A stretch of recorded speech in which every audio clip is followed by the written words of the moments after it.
स्वागत है बच्चों आपका व्याकरण पाठशाला में। अब जब हम व्याकरण पढ़ रहे हैं तो एक बार हमको वर्णमाला है ना, वर्णमाला चार्ट आपने बचपन में पढ़ा होगा, जिसमें सारे वर्ण जो हैं वो चित्र सहित दिए रहते थे।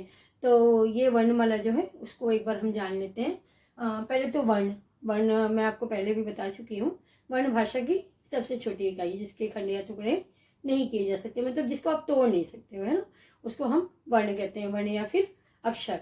अब वर्ण या अक्षर जो है, जब उनको क्रमबद्ध रूप से, व्यवस्थित रूप से लिखा जाए एक जगह पे, तो उसे हम कहते हैं वर्णमाला। तो वर्णों का क्रमबद्ध और व्यवस्थित रूप जो है वो कहलाता है वर्णमाला। वर्णमाला में बच्चों आप देखेंगे कि मैंने यहाँ पे इसको 3 भागों में बांटा है: स्वर, व्यंजन और अयोगवा। स्वर आ से औ तक, ये आपके कुल होते हैं 13। स्वर के बारे में हम पढ़ चुके हैं पहले। व्यंजन का से आपके हा तक, जो कि आपके कितने हैं, ये 33। ठीक है।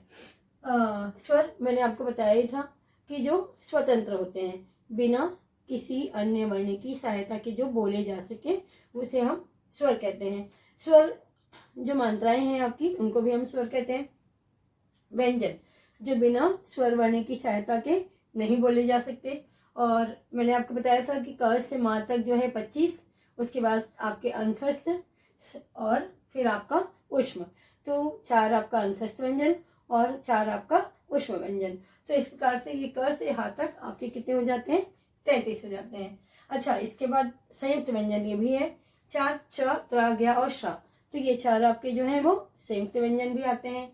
अब तीसरा जो है आपका अयोगवा। अयोगवा जो ना ही स्वर होते हैं और ना ही व्यंजन होते हैं, लेकिन स्वर और व्यंजन की सहायता से उपयोग में लाए जाते हैं। अर्थात जो ना स्वर के अंतर्गत आए ना ही व्यंजन के अंतर्गत लाए। लेकिन बच्चों ये भी ध्यान दीजिएगा कि इनका भी बहुत ज़्यादा महत्व है हमारी संस्कृत भाषा में, और विशेषकर विसर्ग का, है ना।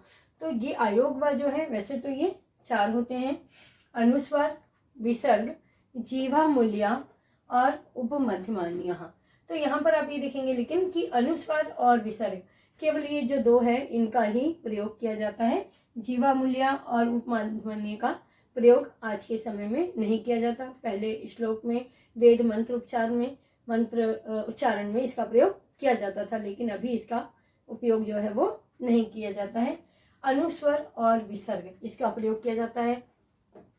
अनुस्वर और विसर्ग, अनुस्वर और विसर्ग के बारे में एक बार और बताऊंगी मैं आपको। जैसे कि ये आपका क्या है बच्चों, अनुस्वर, और ये आपका क्या है, विसर्ग, जिसको आप जब वर्णमाला में पढ़ते हैं तो आप क्या बोलते हैं, अम की बिंदी और आहा की बिंदी।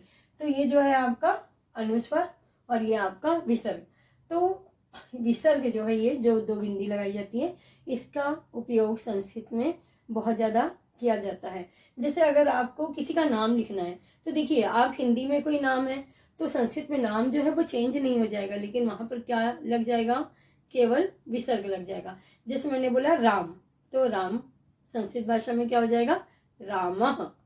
तो इस प्रकार से ये भी आपके कितने हो गए, 4।